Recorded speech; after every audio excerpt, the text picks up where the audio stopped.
Hello students. So ഈ ചാപ്റ്ററിലെ heart എന്നുള്ള ഏറ്റവും മേജറായിട്ടുള്ളൊരു പോർഷനാണ് നമ്മൾ ലാസ്റ്റ് ക്ലാസ്സിൽ ഡിസ്കസ് ചെയ്തിട്ടുണ്ടായിരുന്നത്. ഓക്കെ, നിങ്ങൾക്കത് ഏറ്റവും ഈസി ആയിട്ടും മനസ്സിലായി എന്ന് ഞാൻ മനസ്സിലാക്കുന്നു. റൈറ്റ്? ഓക്കെ അല്ലേ? പിന്നെ അങ്ങനെ ഹൃദയത്തിൻ്റെ നെല്ലിപ്പടിക്കടി അവിടെ മൂടിക്കിടക്കട്ടെ. ഓക്കെ, അപ്പം അങ്ങനെ മൂടിക്കിടന്നാൽ മാത്രം പോരാ, നമുക്കതിനെ മെല്ലെ ഒന്ന് പുറത്തെടുക്കാം. ഓക്കെ, റെഡിയല്ലേ? ഓക്കെ, എന്നാലും കുറേ റെസ്പോൺസ് വന്നിട്ടുണ്ടായിരുന്നു. ഒന്നുകൂടി എക്സ്പ്ലെയിൻ ചെയ്ത് തരുമോ, ഒന്നുകൂടി ഒന്ന് ഷോർട്ടാക്കിയിട്ടൊന്ന് പറഞ്ഞു തരുമോ? ഓക്കെ, അപ്പം ഞാൻ ഇതിൻ്റെ സ്റ്റാർട്ടിങ്ങിൽ ഹാർട്ട് ഒന്ന് ഫാസ്റ്റായിട്ട് കൺക്ലൂഡ് ചെയ്യാം. ഓക്കെ, സോ നമുക്ക് ഹാർട്ടിലേക്ക് ആദ്യം എത്തുന്ന ബ്ലഡ് വെസലിനെ പറ്റി പറയാം. ആദ്യം 4 ചേംബർ ഉണ്ടെന്ന് എല്ലാവർക്കും ഓർമ്മയുണ്ടല്ലോ. Right atrium, left atrium, right ventricle, left ventricle. Okay, അപ്പം ഏറ്റവും ടോപ്പിലുള്ളത് റൈറ്റ് ഏട്രിയവും അതുപോലെ തന്നെ ലെഫ്റ്റ് ഏട്രിയമാണ്. ഓക്കെ, ലെഫ്റ്റ് ഏട്രിയത്തിലേക്ക് ബ്ലഡ് എത്തിക്കുന്ന ബ്ലഡ് വെസലാണ് പൾമണറി വെയിൻ, ശ്വാസകോശ സിര. എവിടെ നിന്ന് വരുന്നു? ലങ്സിൽ നിന്ന് വരുന്നു. ഓഫ് കോഴ്സ് ലങ്സിൽ നിന്ന് വരുന്നത് കൊണ്ട് തന്നെ പ്യുവർ ബ്ലഡ് ആയിരിക്കും, ഓക്സിജനേറ്റഡ് ബ്ലഡ് ആയിരിക്കും, ഓക്സിജൻ ആയിരിക്കും ഉണ്ടാവുക. LP ലെഫ്റ്റ് പ്യുവർ, ഓർമ്മയുണ്ടാകണേ. ഓക്കെ, ലെഫ്റ്റ് ഏട്രിയത്തിൽ നിന്ന് നേരെ ബ്ലഡ് എങ്ങോട്ട് പോകുന്നു? ലെഫ്റ്റ് വെൻട്രിക്കിളിലേക്ക് പോകുന്നു.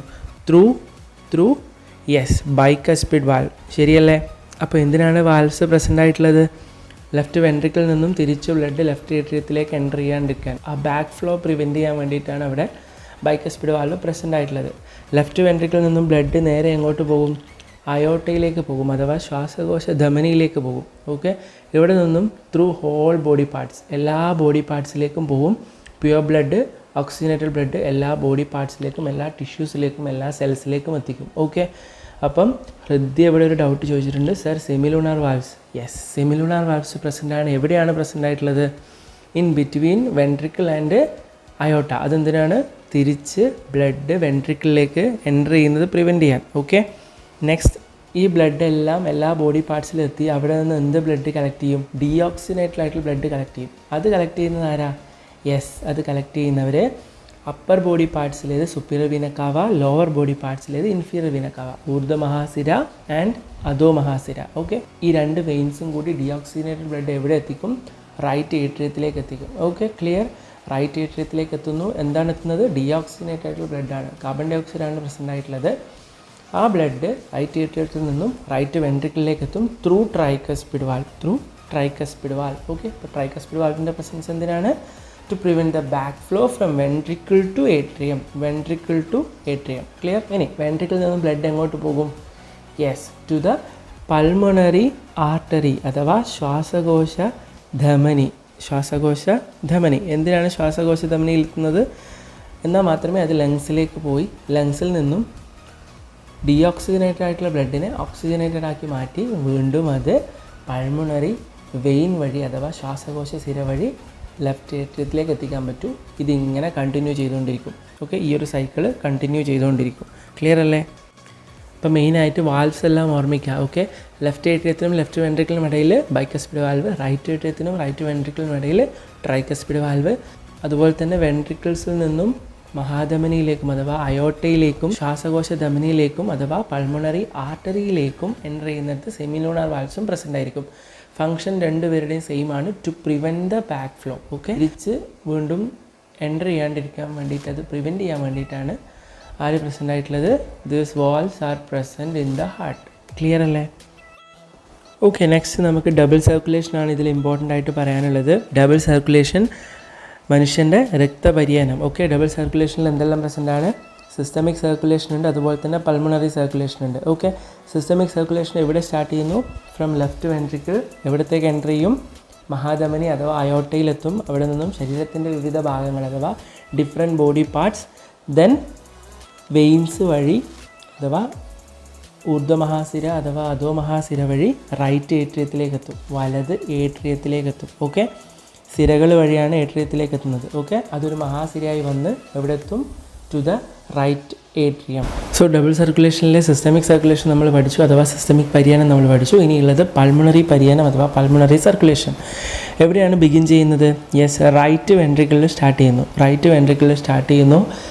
ദെൻ ശ്വാസകോശ ധമനി അഥവാ പൾമണറി ആർട്ടറി, റൈറ്റ് പൾമണറി ആർട്ടറിയിലെത്തുന്നു. അവിടെ നിന്നും നേരെ ലങ്സിലേക്ക് പോകും. ബിക്കോസ് അത് ഡീഓക്സിജനേറ്റഡ് ബ്ലഡാണ്, കാർബൺ ഡൈ ഓക്സൈഡാണ് അതിൽ പ്രസൻ്റ് ആയിട്ടുള്ളത്. ഓക്കെ, അവിടെ നിന്നും ലങ്സിലെത്തി കാർബൺ ഡൈ ഓക്സൈഡിൻ്റെയും ഓക്സിജൻ്റെയും ട്രാൻസ്ഫർ നടന്നു കഴിഞ്ഞാൽ അത് പൾമണറി വെയിൻ വഴി അഥവാ ശ്വാസകോശ സിര വഴി എവിടത്തേക്ക് എത്തും? ലെഫ്റ്റ് ഏട്രിയത്തിലേക്ക് എത്തും. ക്ലിയർ അല്ലേ? ലെഫ്റ്റ് ഏട്രിയത്തിലേക്ക് എത്തും. പൾമണറി സർക്കുലേഷനും കംപ്ലീറ്റ് ആയി. Okay, so pulmonary circulation and systemic circulation രണ്ടും കൂടി ചേർന്നതാണ് ഡബിൾ സർക്കുലേഷൻ, ഹ്യൂമൻ ഹാർട്ടിൻ്റെ ഡബിൾ സർക്കുലേഷൻ. പഠിച്ചില്ലേ? ഓക്കെ അല്ലേ? ഇനി നമുക്കിതിൻ്റെ കൂടെ അഡീഷണൽ ആയിട്ട് പഠിക്കാനുള്ള കാര്യം എന്ന് പറയുന്നത് നമുക്ക് എങ്ങനെയൊക്കെയാണ് ബ്ലഡ് പ്രഷർ എഫക്റ്റ് ചെയ്യുന്നത്, അതുകൊണ്ടുണ്ടാകുന്ന ചേഞ്ചസ് എന്തൊക്കെയാണ്, അതൊക്കെയാണ് നമുക്കതിന് പഠിക്കാനുള്ളത്. ഓക്കെ, ഒരു ഹെൽത്തി ഹ്യൂമൻ ബീയിങ്ങിൻ്റെ നോർമൽ ബ്ലഡ് പ്രഷർ നമ്മൾ കഴിഞ്ഞ ക്ലാസ്സിൽ പഠിച്ചു. അതുപോലെ തന്നെ ഹൈപ്പർ ടെൻഷനും പഠിച്ചു, ഹൈപ്പോ ടെൻഷനും പഠിച്ചു. ഓക്കെ, ഇപ്പോൾ ഹൈപ്പർ ടെൻഷൻ നമുക്ക് എങ്ങനെയൊക്കെ നമ്മുടെ ലൈഫിൽ നിന്നും അവോയ്ഡ് ചെയ്യാം, അതുപോലെ തന്നെ അതുണ്ടാകുന്ന സാഹചര്യങ്ങൾ നമുക്ക് എങ്ങനെയൊക്കെ ഒഴിവാക്കാം എന്നുള്ളതാണ് നമ്മൾ പഠിക്കാൻ പോകുന്നത്. ഓക്കെ, അപ്പം ഹൈപ്പർ ടെൻഷന് കാരണമായിട്ടുള്ള പല റീസൺസ് ഉണ്ട്. ഒന്ന് നമ്മളെ മെൻ്റലി ഉള്ള ടെൻഷൻ, ഓക്കെ, നമുക്കുണ്ടാകുന്ന പലതരത്തിലുള്ള സ്ട്രെസ്സസ് അതിന് റീസൺ ആകുന്നുണ്ട്. അതുപോലെ തന്നെ നമുക്ക് പാരമ്പര്യമായിട്ട് കിട്ടുന്ന, അതായത് തലമുറകളായിട്ട് നമ്മളെ വീട്ടിൽ അതുപോലെ തന്നെ നമ്മളെ എൽഡർ ആയിട്ടുള്ള ആൾക്കാരുടെ അടുത്ത് നിന്ന് നമുക്ക് ജനറ്റിക്കലി നമുക്ക് കിട്ടുന്നതായിട്ടുള്ള സിറ്റുവേഷൻസ് ഉണ്ട്. അതുപോലെ തന്നെ പലതരത്തിലുള്ള ഡിസീസസ്, ഇപ്പം കിഡ്നിക്ക് വരുന്ന ഡിസീസസ്, അതുപോലെ തന്നെ തൈറോയിഡിന് വരുന്ന അസുഖങ്ങൾ, അപ്പോൾ അതൊക്കെ ഈ പറയുന്ന ഹൈപ്പർ ടെൻഷന് കാരണമാകുന്നുണ്ട്. അതുപോലെ തന്നെ നമ്മൾ മെഡിസിൻസ് കഴിക്കുന്ന പല അസുഖങ്ങൾക്കും നമ്മൾ കഴിക്കുന്ന മെഡിസിൻസ് ഇതുപോലെയുള്ള ഹൈപ്പർ ടെൻഷന് കാരണമാകുന്നുണ്ട്. ഓക്കെ, തീവ്രമായിട്ടുള്ള അലർജി, ഓക്കെ, നമുക്കുണ്ടാകുന്ന പലതരത്തിലുള്ള അലർജിക് റിയാക്ഷൻസ് എല്ലാം ഈ പറയുന്ന ഹൈപ്പർ ടെൻഷന് കാരണമാകും. നമ്മൾ ആവശ്യത്തിന് വൈറ്റമിൻസ് അല്ലെങ്കിൽ ന്യൂട്രിയൻസ് ഒന്നും കൺസ്യൂം ചെയ്യാത്തതും ഈ പറയുന്ന പോലെ ഹൈപ്പർ ടെൻഷന് കാരണമാകും. ഓക്കെ, സോ ഇതെല്ലാം മനസ്സിൽ ഓർമ്മിച്ച് വെക്കുക. ഓക്കെ, അതുപോലെ തന്നെ നമുക്ക് നമ്മുടെ ഹാർട്ട് ഏറ്റവും ഹെൽത്തി ആയിട്ട് കീപ്പ് ചെയ്യാൻ നമ്മൾ എന്തൊക്കെ ചെയ്യണം എന്നുള്ളതാണ് പഠിക്കാൻ പോകുന്നത്. എക്സസൈസ് ചെയ്യുന്നത് നമുക്ക് ഏറ്റവും ബെറ്ററാണ്. ഓക്കെ, നമ്മൾ ആവശ്യത്തിന് നമ്മളെ ബോഡിക്ക് വർക്കൗട്ട് ചെയ്യുന്നത്, എക്സസൈസ് ചെയ്യുന്നത്, ഹാർട്ട് പ്രോപ്പറായിട്ട് വർക്ക് ചെയ്യുന്നത്, ഹാർട്ട് എല്ലാ ദിവസവും ഏതെങ്കിലും ഒരു പർട്ടിക്കുലർ സമയത്ത് എന്തെങ്കിലും ഒരു വർക്കിൽ എൻഗേജ്ഡായി ഏതെങ്കിലും തരത്തിലുള്ള ഗെയിംസോ അതുപോലെ തന്നെ ആക്ടിവിറ്റീസോ ചെയ്യുന്നത് എപ്പോഴും ഹെൽത്തി ആയിരിക്കും. അതുപോലെ തന്നെ നമ്മൾ കഴിക്കുന്ന ഫുഡ് ഹാബിറ്റ്സ്, ഓക്കെ, നമ്മൾ ഹെൽത്തി ആയിട്ടുള്ള ആവശ്യത്തിന് ന്യൂട്രീഷ്യൻസും അതുപോലെ തന്നെ ഹൈജീനിക് ആയിട്ടുള്ള ഫുഡൊക്കെ കഴിക്കുന്നത് എപ്പോഴും നമ്മളെ ഹാർട്ടിന് ലൈഫ് കൂട്ടുകയുള്ളൂ. അതുപോലെ തന്നെ നമ്മൾ ആൽക്കഹോൾ കൺസ്യൂം ചെയ്യുന്നത്, സിഗരറ്റ് സ്മോക്കിംഗ്, അതൊക്കെ ഹാർട്ടിനെ നെഗറ്റീവായിട്ട് ബാധിക്കുന്ന കാര്യങ്ങളാണ്.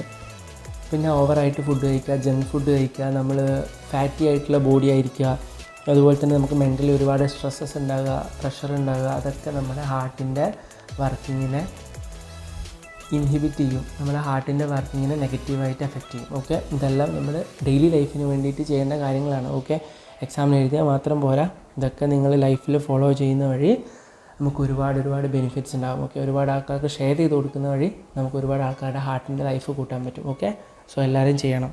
ഇവിടെ വേൾഡ് ഹാർട്ട് ഡേനെ പറ്റി പറഞ്ഞിട്ടുണ്ട്, സെപ്റ്റംബർ 29. കൂടെ തന്നെ അതെറോസ്ക്ലീറോസിസിനെ പറ്റി പറഞ്ഞിട്ടുണ്ട്, അതുവഴി ഉണ്ടാകുന്ന സ്ട്രോക്കിനെ പറ്റിയും ഡിസ്കസ് ചെയ്തിട്ടുണ്ട്. ഓക്കെ, അപ്പോൾ നമ്മൾ ഓവറായിട്ട് ജങ്ക് ഫുഡ് കഴിച്ചു, ഫാറ്റി ആയിട്ടുള്ള ബോഡി ആണെങ്കിൽ നമ്മുടെ ആർട്ടീരിയൽ വാൾസിൽ, ഓക്കെ, നമ്മളെ രക്തക്കുഴലുകളിൽ ഫാറ്റ് അടിഞ്ഞു കൂടാനും അതുവഴി ബ്ലഡ് ഫ്ലോ പ്രോപ്പറായി നടക്കാതെ വരികയും ഹാർട്ടിൻ്റെ വർക്കിങ്ങും അതുപോലെ തന്നെ കൺട്രാക്ഷനും റിലാക്സേഷനും ഒന്നും റിതമിക്കായി നടക്കാതിരിക്കുകയും ചെയ്യുന്ന സമയത്ത് നമുക്ക് സ്ട്രോക്ക് ഉണ്ടാകാനുള്ള സാധ്യത വളരെ കൂടുതലാണ്. ഓക്കെ, കൊറോണറി ആർട്ടറിയിൽ ബ്ലഡ് ക്ലോട്ട് ആവുന്ന സിറ്റുവേഷനാണ് കൊറോണറി ത്രോംബോസിസ് എന്ന് പറയുന്നത്. ഓക്കെ, ക്ലിയർ അല്ലേ? സോ അത്രയും കാര്യങ്ങൾ അതിൽ പറഞ്ഞിട്ടുണ്ട്. ഓക്കെ, അത് പഠിക്കാം. ഇനിയാണ് നമ്മൾ ഈ ചാപ്റ്ററിലെ ഫൈനൽ പാർട്ടിലേക്ക് കടക്കാൻ പോകുന്നത്.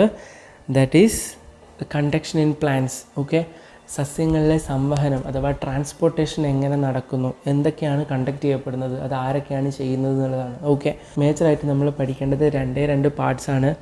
ഒന്ന് സൈലം, അതുപോലെ തന്നെ ഫ്ലോയം. ഓക്കെ, സൈലം ടിഷ്യൂവിനെ പറ്റിയും പഠിക്കണം, ഫ്ലോയം ടിഷ്യൂവിനെ പറ്റിയും പഠിക്കണം. ഓക്കെ, എന്തൊക്കെയാണ് ഫംഗ്ഷൻ, ഇവരെന്തൊക്കെ ചെയ്യുന്നുണ്ടെന്ന് പഠിക്കണം. ഓക്കെ, അപ്പോൾ അതിനു മുമ്പ് നമുക്ക് ആദ്യമായിട്ട് സൈലം എന്തൊക്കെയാണ് കണ്ടക്ട് ചെയ്യാമെന്ന് പഠിക്കാം. ഓക്കെ, സൈലം കണ്ടക്ട് ചെയ്യുന്നത് വാട്ടർ അതുപോലെ തന്നെ മിനറൽസ്. ഓക്കെ, സൈലം കണ്ടക്ട് ചെയ്യുന്നത് water and minerals. Then phloem എന്താ കണ്ടക്ട് ചെയ്യുന്നത്? The conduct the food. എന്ത് ഫുഡ്? യെസ്, ഫോട്ടോസിന്തസിസ് വഴി നമ്മളെ പ്ലാന്റ്സിൽ ഉണ്ടാകുന്ന എനർജി, ഓക്കെ, അതുവഴി ഉണ്ടാകുന്ന ഫുഡ് എനർജി കണ്ടക്ട് ചെയ്യാൻ വേണ്ടി ഡിഫറെൻറ്റ് പാർട്സിലേക്ക് കണ്ടക്ട് ചെയ്യാൻ വേണ്ടി ഹെൽപ്പ് ചെയ്യുന്നതാണ് ഫ്ലോയം എന്ന് പറയുന്നത്. ഓക്കെ, നമുക്ക് ഡീറ്റെയിൽ ആയിട്ട് പഠിക്കാം. നമ്മൾ പഠിച്ചു സൈലവും ഫ്ലോയും ഡിഫറെൻറ്റ് ടൈപ്സ് ഓഫ് ടിഷ്യൂസ് ആണെന്ന് പഠിച്ചു. ഓക്കെ, കലകളാണെന്ന് പഠിച്ചു. അപ്പോൾ എന്തായാലും ടിഷ്യൂസ് ആകുമ്പോൾ അത് എന്തുകൊണ്ടായിരിക്കും നിർമ്മിച്ചിരിക്കുന്നത്? സെൽസ് കൊണ്ടായിരിക്കും. യെസ്, അപ്പോൾ ഇവിടെ xylem different types of cells കൊണ്ടും അതുപോലെ തന്നെ ഫ്ലോയും ഡിഫറെൻറ്റ് ടൈപ്സ് ഓഫ് സെൽസ് കൊണ്ടുമാണ് നിർമ്മിച്ചിരിക്കുന്നത്. സൈലത്തിൽ പ്രസൻ്റ് ആയിട്ടുള്ള സെൽസ് എന്ന് പറയുന്നത് ട്രക്കീഡ്സ് ആൻഡ് വെസൽസ് ആണ്. അതുപോലെ തന്നെ ഫ്ലോയത്തിൽ പ്രസൻ്റ് ആയിട്ടുള്ളത് സീവ് ട്യൂബ് എലമെൻസും അതുപോലെ തന്നെ കമ്പാനിയൻ സെൽസും ആണ്. ഓക്കെ, എന്താണ് ട്രക്കീഡിൻ്റെ function? That forms small veins of the leaves long and spindle shaped. Okay, long and spindle shaped ആയിരിക്കും. അതുപോലെ തന്നെ നമ്മൾ ലീഫിൽ വീനേഷൻ കാണില്ലേ, സിരകൾ പോലെ ഇങ്ങനെ കാണില്ലേ വീനേഷൻ? യെസ്, അത് small veins of the leaves എന്ന് പറയുന്നത് ഈ ട്രക്കീഡ്സ് ആണ് നമ്മൾ കാണുന്ന. ഇനി ഡെഡ് സെല്ലാണ് ട്രക്കീഡ്സ് എന്ന് പറയുന്നത്. ഓക്കെ, ലിവിങ് അല്ല, ഡെഡ് സെല്ലാണ് ട്രക്കീഡ്സ്. അതുപോലെ തന്നെ വെസൽ ഓൾസോ ഡെഡ് സെൽസ് ആണ്. As the cross walls have been disintegrated looks like long pipes. Okay, long pipe പോലെ ഒരു കുഴൽ പോലെ കാണുന്നതാണ് ഈ വെസൽസ് എന്ന് പറയുന്നത്. ഡെഡ് ആയിട്ടുള്ള സെൽസ് ആണ് വെസൽസ് എന്ന് പറയുന്നത്. ഓക്കെ, വെസൽസ് കൺഫ്യൂഷൻ ഉണ്ടാകാൻ പാടില്ല. നമുക്ക് സീവ് ട്യൂബ് എലമെൻറ്റ്സ് അതുപോലെ തന്നെ കമ്പാനിയൻ സെൽസും പഠിക്കുമ്പോൾ ഒന്ന് കമ്പയർ ചെയ്ത് പറയാം. ഓക്കെ, ഇനി ഫ്ലോയിൻ ടിഷ്യൂവിൽ പ്രസൻ്റ് ആയിട്ടുള്ള 2 ഡിഫറെൻറ്റ് ടൈപ്സ് ഓഫ് സെൽസ് ആണ് sieve tube elements and companion cells. Okay, എന്താണ് സീവ് ട്യൂബിൻ്റെ ഫംഗ്ഷൻ എന്ന് പറയുന്നത്? ഇത് കോയിൻസ് പോലെയാണ് കാണപ്പെടുന്നത്. Okay, arranged one above the other. Since the cytoplasm is interconnected through the pores of the cross wall, food molecule can travel through it. Okay, നമ്മൾ നേരത്തെ ഫ്ലോയത്തിൻ്റെ function പറഞ്ഞു. ഫുഡിനെ ക്യാരി ചെയ്യുക അഥവാ ഫുഡിനെ ഡിഫറെൻറ്റ് പാർട്സിലേക്ക് ട്രാൻസ്ഫർ ചെയ്യുക, അതിനെ സ്റ്റോർ ചെയ്ത് വെക്കാൻ വേണ്ടി ഹെൽപ്പ് ചെയ്യുക, ഇങ്ങനെയുള്ള കാര്യങ്ങളൊക്കെയാണ് ഫ്ലോയിൻ ചെയ്യുന്നത്. ഓക്കെ, അപ്പോൾ അതിനു വേണ്ടി ഫ്ലോയത്തിനെ ഹെൽപ്പ് ചെയ്യുന്ന സെല്ലാണ് സീവ് ട്യൂബ്സ് എന്ന് പറയുന്നത്. ഓക്കെ, അപ്പോൾ ഇവിടെ എന്ത് കാണുന്നുണ്ട്? ക്രോസ് വാൾസ് കാണുന്നുണ്ട്. ഓക്കെ, ക്രോസ് വാൾസ് കാണുന്നുണ്ട്, ഓർത്ത് വെക്കണേ. അതുപോലെ തന്നെ the cytoplasm interconnected through the pores of the cross walls. Okay, ഈ സൈറ്റോപ്ലാസം ഇൻ്റർകണക്ട് ചെയ്തിരിക്കുന്നത് ഈ ക്രോസ് വാൾസിനിടയിലുള്ള പോർസിലൂടെയാണ്, ചെറിയ ഹോൾസിലൂടെയാണ്. ഓക്കെ, അതിലൂടെയാണ് ഫുഡ് ട്രാവൽ ചെയ്യുന്നത് ടു ഇറ്റ്സ് ലൊക്കേഷൻ. ഓക്കെ, ഇപ്പോൾ നമ്മൾ ഫ്രൂട്ടായിട്ടൊക്കെ ഫുഡ് സ്റ്റോർ ചെയ്ത് വെക്കുന്നില്ലേ, അതൊക്കെ നമുക്ക് പ്ലാന്റിൽ കാണാൻ പറ്റുന്നുണ്ട്. ഓക്കെ, അപ്പോൾ അതിനെല്ലാം ഇത് റോളുണ്ട്, ഈ സീവ് ട്യൂബ്സിന് റോളുണ്ട്. ഓക്കെ, ഇനി നമ്മൾ പഠിക്കാൻ പോകുന്നത് കമ്പാനിയൻ സെൽസിനെ പറ്റിയാണ്. ഓക്കെ, കമ്പാനിയൻ സെൽസ് എന്ന് പറയുന്നത് along with the sieve tube helps in the transport for food. Okay, so companion സെൽസിൻ്റെ ഫംഗ്ഷൻ എന്ന് പറയുന്നത് എന്ത് തന്നെയാണ്? ഫുഡിനെ ക്യാരി ചെയ്യുക, ഫുഡിനെ ട്രാൻസ്പോർട്ട് ചെയ്യുക എന്നുള്ളതാണ്. ഓക്കെ, സോ സീവ് ട്യൂബ് എലമെൻസും വെസൽസും കമ്പയർ ചെയ്ത് പഠിക്കുന്ന സമയത്ത് ക്രോസ് വാൾസ് പ്രസൻ്റ് ആയിട്ടുള്ളത് sieve tube elements, cross walls absent ആയിട്ടുള്ളത് വെസൽസ്. ഓക്കെ, ഇനി നമുക്ക് കണ്ടക്ഷൻ ഓഫ് വാട്ടർ പഠിക്കാം. ഓക്കെ, ജലസംവഹനം പഠിക്കാം. ആരാണ് കണ്ടക്ഷൻ ഓഫ് വാട്ടറിന് വേണ്ടി ഹെൽപ്പ് ചെയ്യുന്നത്? യെസ്, സൈലമാണ്. ഓക്കെ, അപ്പോൾ കണ്ടക്ഷൻ ഓഫ് വാട്ടർ എവിടെ വെച്ചാണ് തുടങ്ങുക? നമ്മൾ ചെടി നനക്കാറില്ലേ, നമ്മൾ ചെടി നനക്കുമ്പോൾ എവിടെയാണ് വെള്ളം ഒഴിച്ചു കൊടുക്കുക? അതിൻ്റെ റൂട്ട് വരുന്ന ഭാഗത്ത് അല്ലേ, അതിൻ്റെ മണ്ണിലാണ് നമ്മൾ വെള്ളം ഒഴിച്ചു കൊടുക്കുക. ഓക്കെ, അപ്പോൾ ഓഫ് കോഴ്സ് എവിടെ വെച്ചായിരിക്കും ഈ കണ്ടക്ഷൻ ഓഫ് വാട്ടർ ബിഗിൻ ചെയ്യുക, സ്റ്റാർട്ട് ചെയ്യുക? റൂട്ടിൽ വെച്ചായിരിക്കും. ഓക്കെ, അപ്പോൾ നമുക്ക് റൂട്ടിൽ വെച്ച് തന്നെ തുടങ്ങാം. Water enters the root cells by osmosis. എന്താണ് ഓസ്മോസിസ്? ഫസ്റ്റ് ചാപ്റ്ററിൽ നമ്മൾ ഡീറ്റെയിൽ ആയിട്ട് കണ്ടതല്ലേ, higher concentration to lower concentration. Okay, ഇവിടെ വാട്ടർ എവിടെയാണ് കൂടുതൽ? നമ്മൾ കൂടുതൽ വെള്ളം മണ്ണിലാണ് ഒഴിച്ചു കൊടുത്തത് അല്ലേ ഹൃദയ? കൂടുതൽ വെള്ളം മണ്ണിലല്ലേ ഒഴിച്ചു കൊടുത്തത്? കറക്റ്റ്. അപ്പം ആ മണ്ണിലുള്ള കൂടുതൽ വെള്ളം കുറവുള്ള റൂട്ട് സെൽസിലേക്ക് ഓസ്മോസിസ് വഴി എൻ്റർ ചെയ്യുന്നു. ക്ലിയർ അല്ലേ? ഇനി to some extent root pressure helps in the rise of the water that reaches the xylem tube. Okay, അപ്പോൾ റൂട്ട് സെൽസിൽ നിന്നും നേരെ സൈലം ട്യൂബിലേക്ക് എത്തും. ഒരു പരിധിവരെ അതിന് റൂട്ട് പ്രഷറും സഹായിക്കുന്നുണ്ട്. ഓക്കെ, അപ്പോൾ റൂട്ട് പ്രഷറും പഠിക്കുക, അതുപോലെ തന്നെ ഓസ്മോസിസും പഠിക്കുക. ഇത് രണ്ടും എന്തിന് ഹെൽപ്പ് ചെയ്യുന്നുണ്ട്? വാട്ടർ സൈലം ട്യൂബിലേക്ക് എത്താൻ വേണ്ടി ഹെൽപ്പ് ചെയ്യുന്നുണ്ട്. ഹൃദയ റൂട്ട് പ്രഷർ എന്താണെന്ന് അറിയണോ? റൂട്ട് പ്രഷർ എന്താണെന്ന് വെച്ചാൽ അതിന് വേണ്ടി ഹെൽപ്പ് ചെയ്യുന്ന ഒരു ഡോമിനൻ്റ് ആയിട്ടുള്ളൊരു ഫോഴ്സ്, അതായത് ഈ ഓസ്മോസിസിലൂടെ വാട്ടർ സൈലം ട്യൂബിലേക്ക് എത്താൻ വേണ്ടി ട്രാൻസ്പോർട്ട് ചെയ്യാൻ വേണ്ടി കൊടുക്കുന്ന ഒരു എക്സ്ട്രാ ഫോഴ്സ് ആയിട്ടാണ് ഇവിടെ റൂട്ട് പ്രഷർ ആക്ട് ചെയ്യുന്നത്. ഓക്കെ, അപ്പം വെള്ളം ഇവിടെ എത്തി, സൈലം ട്യൂബിലെത്തി. ഇനി ട്രാൻസ്പിരേഷനിലൂടെയാണ് ഈ വാട്ടർ ലീഫിൽ നിന്നത്തേക്ക് പോകുന്നത്. അതായത് ഈ ടെമ്പറേച്ചർ കൂടുകയും കുറയുകയെല്ലാം ചെയ്യില്ല, അതിനനുസരിച്ച് ലീവ്സിൽ നിന്നും വാട്ടർ ലോസ് ആവും, വെള്ളം പുറത്തേക്ക് നഷ്ടപ്പെട്ടുകൊണ്ടിരിക്കും. ഓക്കെ, നിങ്ങൾ കാണാറില്ലേ ലീഫിൽ നിന്നെല്ലാം വാട്ടർ ട്രാൻസ്പിരേഷൻ വഴി പുറത്തേക്ക് പോകുന്നത്, അതായത് സസ്യസ്വേദനം വഴി പുറത്തേക്ക് പോകുന്നത്. ടെമ്പറേച്ചർ കൂടുകയും കുറയുകയും ചെയ്യുമ്പോൾ നമ്മളെ സ്റ്റൊമാറ്റ ഉണ്ടല്ലോ ലീവ്സിലുള്ള, അത് ക്ലോസ് ചെയ്യുകയും ഓപ്പൺ ചെയ്യുന്നതിനനുസരിച്ച് ഈ വാട്ടർ ലോസിൽ മാറ്റം ഉണ്ടാവും. ഓക്കെ, അപ്പം loss of water from leaves through transpiration cause water to rise through the xylem tubes. The forces such as cohesion and adhesion of water molecules helps in this process. മനസ്സിലായിട്ടല്ലോ? ഞാൻ പറഞ്ഞുതരാം. അതായത് transpiration എന്ന് വെച്ചാൽ ഇലകളിൽ നിന്നും അഥവാ ലീവ്സിൽ നിന്നും വാട്ടർ നഷ്ടപ്പെടുന്ന അവസ്ഥയാണ്. ഓക്കെ, ടെമ്പറേച്ചർ കൂടുന്നതും കുറയുന്നതിനനുസരിച്ചിട്ട് ഈ ലീവ്സിൽ നിന്നും വാട്ടർ ലോസ് ഉണ്ടാവും. ഓക്കെ, അപ്പോൾ ഇതുപോലെ ലീവ്സിൽ നിന്നും വാട്ടർ ലോസ് ഉണ്ടാകുമ്പോൾ ഓട്ടോമാറ്റിക്കലി എവിടെയാണ് വെളി വരിക? യെസ്, റൂട്ടിലാണ് വെളി വരിക. വെള്ളം തീർന്നു, മോട്ടർ അടിക്കുമെന്ന് പറയും. ഓക്കെ, അപ്പം നേരെ എന്ത് ചെയ്യും, റൂട്ട് എന്ത് ചെയ്യും, ഈ ട്രാൻസ്പിറേഷൻ വഴി നഷ്ടപ്പെട്ട വെള്ളം കൂട്ടാൻ വേണ്ടിയിട്ട് മണ്ണിൽ നിന്നും വെള്ളം വലിച്ചെടുക്കും, റൂട്ട് വഴി വെള്ളം വലിച്ചെടുക്കും. ഓക്കെ, സോ ഈ ട്രാൻസ്പിറേഷനാണ് ലീവ്സിൽ നിന്നും മെസ്സേജ് കൊടുക്കുന്നത് റൂട്ടിലേക്ക്. വെള്ളം തീർന്നു, വേഗം മോട്ടർ അടിച്ചു. അപ്പോൾ നേരെ മോട്ടർ അടിക്കുന്നു, സൈലൻറ്റ് ട്യൂബ് വഴി വെള്ളം എവിടെ എത്തുന്നു, ലീവ്സിലെത്തുന്നു. അതിന് ഹെൽപ്പ് ചെയ്യുന്ന മറ്റു 2 ആൾക്കാരും കൂടിയാണ് അഡ്ഹെഷനും കൊഹിഷനും. കൊഹിഷൻ എന്ന് വെച്ച് കഴിഞ്ഞാൽ വാട്ടർ മോളിക്യൂൾസിൻ്റെ സെൽഫ് ലവ് ആണ്. Okay, water molecules likes each, അതായത് വാട്ടർ മോളിക്യൂൾസ് ഒരുമിച്ച് നിർത്തുന്ന ബലമാണ് കൊഹിഷൻ എന്ന് പറയുന്നത്. ഇനി അഡ്ഹെഷൻ എന്ന് വെച്ചാലോ, അഡ്ഹെഷൻ എന്ന് വെച്ചാൽ വാട്ടർ മോളിക്യൂൾസ് ബാക്കിയുള്ള സബ്സ്റ്റൻസസുമായിട്ട് കൂടിച്ചേരുന്നതോ അല്ലെ അവരുമായിട്ട് ലൈക്ക് ആകുന്നതോ ആണ് അഡ്ഹെഷൻ എന്ന് പറയുന്നത്. ഓക്കെ, അതും എന്തിന് ഹെൽപ്പ് ചെയ്യുന്നുണ്ട്, ഈ പറയുന്ന പോലെ വാട്ടർ എൻ്റർ ചെയ്യാൻ വേണ്ടി ഹെൽപ്പ് ചെയ്യുന്നുണ്ട്. ഇനിയാണ് ഈ വാട്ടറിൻ്റെ ഫംഗ്ഷൻ വരുന്നത്. Water from the xylem tube reaches the leaf cells, okay, by osmosis. അപ്പോൾ ഇവിടെ എന്താണ് നടക്കുന്നത്, ഓസ്മോസിസ് തന്നെയാണ് നടക്കുന്നത്. വാട്ടർ കൂടുതൽ എവിടെയാണ്, സൈലം ട്യൂബ്സിലാണ്. വാട്ടർ കുറവ് എവിടെയാണ്, ലീവ് സെൽസിലാണ്. അപ്പോൾ കൂടിയ സൈലം ട്യൂബ്സിൽ നിന്ന് വാട്ടർ ലീവ് സെൽസിലേക്ക് ഓസ്മോസിസ് വഴി എത്തുന്നു and is expelled by transpiration. Yes, അപ്പോൾ അവിടെ എന്ത് നടക്കുന്നുണ്ട്, ട്രാൻസ്പിറേഷൻ നടക്കുന്നുണ്ട്, വാട്ടർ ലോസ് നടക്കുന്നുണ്ട്. അതിനനുസരിച്ച് വാട്ടർ എത്തുകയും ചെയ്യുന്നുണ്ട്. അതെന്തിനെ ഹെൽപ്പ് ചെയ്യുന്നുണ്ട്, യെസ്, ഫോട്ടോസിന്തസിൽ അടക്കമുള്ള പ്രോസസ്സിൽ ലീഫിനെ, പ്ലാന്റിനെ ഹെൽപ്പ് ചെയ്യുന്നുണ്ട്. സോ ക്ലിയർ അല്ലേ? സോ സൈലം എന്തിനെ ഹെൽപ്പ് ചെയ്തു, വാട്ടർ ലീവിൽ എത്താൻ വേണ്ടി ഹെൽപ്പ് ചെയ്തു. ഇനി ഈ വാട്ടർ ഉപയോഗിച്ച് അവിടെ ഫോട്ടോസിന്തസ് നടക്കും. ഈ ഫോട്ടോസിന്തസ് വഴിയാണ് നമുക്ക് മാങ്ങയും ചക്കയും തേങ്ങയും യെസ് എല്ലാം ഇവിടെ ഉണ്ടാകുന്നത്, ഈ പറയുന്ന പ്ലാന്റിൽ ഉണ്ടാകുന്നത്. ഓക്കെ, അപ്പോൾ നമുക്കത് പഠിക്കാം. സോ ഇനിയാണ് conduction of food. Okay, conduction of food ആരാണ് ഹെൽപ്പ് ചെയ്യുന്നത്, ഫ്ലോയമാണ് ഹെൽപ്പ് ചെയ്യുന്നത്. ആഹാര സംവഹനത്തിന് ഹെൽപ്പ് ചെയ്യുന്നത് ഫ്ലോയമാണ്. ഇത് നമ്മളെങ്ങനെ പഠിക്കേണ്ടത്, മുകളിൽ നിന്നും താഴേക്കാണ് പഠിക്കേണ്ടത്. കാരണം ഫുഡ് എവിടെയാണ് ഉണ്ടായത്, ലീവ്സിലാണ് ഫോട്ടോസിന്തസിസ് വഴി ഉണ്ടാക്കിയത്. ഇനിയാണ് അതിപ്പം പ്ലാന്റിൻ്റെ ഡിഫറെൻറ്റ് പാർട്സിലേക്ക് എത്തിക്കേണ്ടത്. അപ്പോൾ ഫോട്ടോസിന്തസിൻ്റെ ഫലമായിട്ടുണ്ടായിട്ടുള്ള ഫുഡ് ഏത് ഫോമിലായിരിക്കും, ഗ്ലൂക്കോസ് ആയിരിക്കും. ഓക്കെ, അപ്പോൾ അതിനെ ഏത് ഫോമിലേക്ക് ആക്കി മാറ്റും, സൂക്രോസ് എന്ന ഫോമിലേക്ക് ആക്കി മാറ്റും. അതിനുശേഷം സീവ് ട്യൂബ്സിലൂടെ എനർജി ഉപയോഗിച്ച് ട്രാൻസ്ഫർ ചെയ്യും. ഓക്കെ, സീവ് ട്യൂബ്സിലൂടെ എനർജി ഉപയോഗിച്ച് ട്രാൻസ്ഫർ ചെയ്യും ഈ ഉണ്ടാക്കിയിരിക്കുന്ന സൂക്രോസ്. ഓക്കെ, അപ്പോൾ ഇവിടെ സീവ് ട്യൂബ് എലമെൻസിലൂടെ സൂക്രോസ് പാസ് ചെയ്ത് പോകുമ്പം ഒരാൾക്കും കൂടി ഇവിടെ റോളുണ്ട്. ആർക്കാണത്, യെസ്, സൈലം ട്യൂബ്സിനാണ്. ഓക്കെ, ഈ സീവ് ട്യൂബ് എലമെൻസിൽ എന്തിൻ്റെ കോൺസെൻട്രേഷൻ ആയിരിക്കും കൂടുതൽ, അഥവാ എന്തിൻ്റെ ഗാഢതയായിരിക്കും കൂടുതൽ, സൂക്രോസിൻ്റെ ആയിരിക്കും അല്ലേ. ഇതിലൂടെ സൂക്രോസ് മാത്രമേ കടന്നു പോകുന്നുള്ളൂ. ഓക്കെ, അപ്പോൾ ഓട്ടോമാറ്റിക്കലി എന്ത് സംഭവിക്കുന്നു എന്ന് വെച്ചാൽ അടുത്തുള്ള സൈലം ട്യൂബ്സിൽ വാട്ടറാണ് കൂടുതൽ, ശരിയല്ലേ. അപ്പോൾ ഈ വാട്ടർ അവിടെ കൂടുതലായതുകൊണ്ടും സീവ് ട്യൂബ്സിൽ കുറവായതുകൊണ്ടും ഈ സൈലം ട്യൂബ്സിലുള്ള വാട്ടർ നേരത്തെ പഠിച്ച ലോജിക്ക് വെച്ചിട്ട് എങ്ങോട്ട് എൻ്റർ ചെയ്യും, യെസ്, സീവ് ട്യൂബ്സിലേക്ക് എൻ്റർ ചെയ്യും. ഓക്കെ, അപ്പോഴാണ് അവിടെ ടർഗർ പ്രഷർ എന്ന് പറഞ്ഞൊരു സംഭവം ഉണ്ടാകുന്നത്. ഭയങ്കര പ്രശ്നമാണ്. ഈ ടർഗർ പ്രഷർ കാരണം എന്ത് ചെയ്യും, ഈ എനർജി ഈ സൂക്രോസ് തേച്ച് മൂവ് ചെയ്യാൻ തുടങ്ങും. അങ്ങനെയാണ് ഇതിൻ്റെ ട്രാൻസ്പോർട്ടേഷൻ നടക്കുന്നത്. ഓക്കെ, സോ അവിടെ സൈലം വെസൽസ് എന്തിനെ ഹെൽപ്പ് ചെയ്യുന്നു, ഈ പറയുന്ന പോലെ വാട്ടർ സീവ് ട്യൂബ്സിലേക്ക് എൻ്റർ ചെയ്യാൻ വേണ്ടി ഹെൽപ്പ് ചെയ്യുന്നു. അവിടെ വെച്ച് ടർഗർ പ്രഷർ ഡെവലപ്പ് ചെയ്യുന്നു ആൻഡ് ഈ സൂക്രോസ് മൂവ് ചെയ്യാൻ തുടങ്ങുന്നു. ഓക്കെ, അങ്ങനെ മൂവ് ചെയ്തിട്ട് സീവ് ട്യൂബ്സിലൂടെയുള്ള സൂക്രോസിൻ്റെ ട്രാൻസ്പോർട്ടേഷൻ അഥവാ കണ്ടക്ഷൻ പോസിബിൾ ആകുന്നു. ഇത് ഞാൻ വളരെ സിമ്പിളായിട്ട് പറഞ്ഞുതരാം. നമ്മളൊരു സിനിമ കാണുന്ന സമയത്ത് ആ സിനിമയിൽ മൊത്തമായിട്ട് നമ്മൾ കണ്ടുകൊണ്ടിരുന്നത് നായകൻ. ഓക്കെ, ആ സിനിമ ഫുൾ ആ നായകൻ്റെ കഥയാണ്. ആ നായകൻ ക്ലൈമാക്സ് ആകുന്ന സമയത്ത് വില്ലൻ്റെ അടുത്ത് നിന്ന് ഇടി കിട്ടി വീഴാണ്. ഓക്കെ, ഇടി കിട്ടി നിലത്ത് വീഴാണ്. ഈ സമയത്താണ് നമ്മൾ ആരും പ്രതീക്ഷിക്കാത്ത ഗസ്റ്റായിട്ടുള്ള വളരെ ഫേമസ് ആയിട്ടുള്ള ഈ നായകൻ്റെ ബോസ് അവിടേക്ക് എത്തുന്നത്. ഓക്കെ, അങ്ങനെ ആ ബോസ് എന്ത് ചെയ്യുന്നു, ഈ നായകനെ ഹെൽപ്പ് ചെയ്യുന്നു. ഈ പറയുന്ന സൂക്രോസിൻ്റെ മൂവ്മെൻറ്റ് പോസിബിൾ ആക്കുന്നു. ഇവിടെ നായകൻ സൂക്രോസ് ആണ്.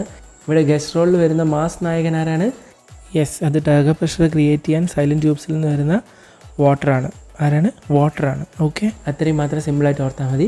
അപ്പോൾ അവിടെ എന്തുണ്ടാവുന്നു, ടർഗർ പ്രഷർ ഉണ്ടാകുന്നു, ഒരു വലിയ യുദ്ധം ഉണ്ടാകുന്നു. അവസാനം ആര് ജയിക്കുന്നു, രണ്ടുപേരും ജയിക്കുന്നു. സൂക്രോസ് എത്തേണ്ടടുത്ത് എത്തുന്നു, നായകൻ രക്ഷപ്പെടുന്നു. ഓക്കെ, ഇതിനകത്തിട്ട് കത്തിച്ച് കളയും ഞാൻ എല്ലാത്തിനെയും.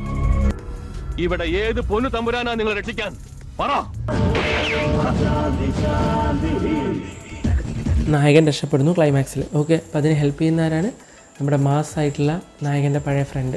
ഓക്കെ, നെക്സ്റ്റ് എന്ന് പറയുന്നത് കോശങ്ങളിലേക്കുള്ള സൂക്രോസിൻ്റെ പ്രവേശനമാണ്. ഓക്കെ, അപ്പോൾ എന്ത് ചെയ്തു, entry of sucrose into cell. ഇപ്പോൾ സൂക്രോസ് ഏത് സെല്ലിലേക്കാണോ അവിടേക്ക് എത്തുന്നു. അതായത് ഡിഫറെൻറ്റ് പ്ലാന്റ് പാർട്സ് ഉണ്ടാവുമല്ലോ, നമ്മൾ നേരത്തെ തന്നെ ഡിസ്കസ് ചെയ്തു, റൂട്ടുണ്ട്, സ്റ്റെമ്മുണ്ട്. ഓക്കെ, അതിൻ്റെ ഏതാണോ ലൊക്കേഷൻ അവിടത്തേക്ക് എത്തുന്നു. സോ ലൊക്കേഷൻ എത്തി.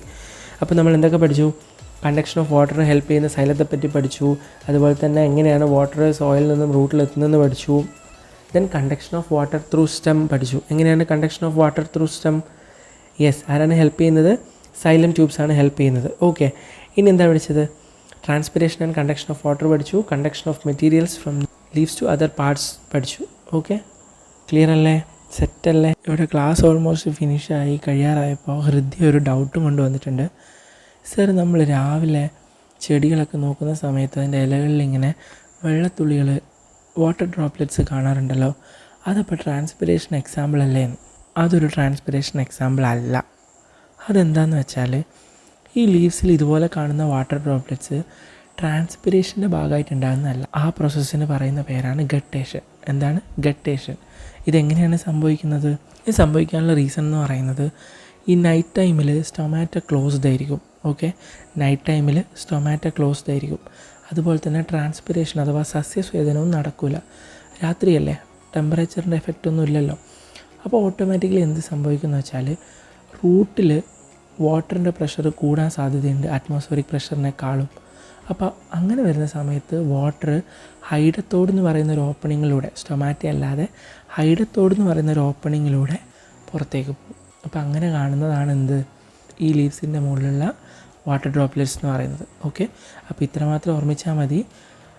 മോർണിംഗിൽ നമ്മൾ ലീവ്സിൽ കാണുന്ന വാട്ടർ ഡ്രോപ്ലെറ്റ്സ് എന്ന് പറയുന്നത് ട്രാൻസ്പിറേഷൻ്റെ ഭാഗമായിട്ടുണ്ടാകുന്നതല്ല, അത് ഗട്ടേഷൻ എന്ന് പറയുന്ന പ്രോസസ്സാണ്. ഓക്കെ, അത് ഈ പ്രഷറുമായിട്ട് വ്യത്യാസപ്പെട്ടിരിക്കുന്നു.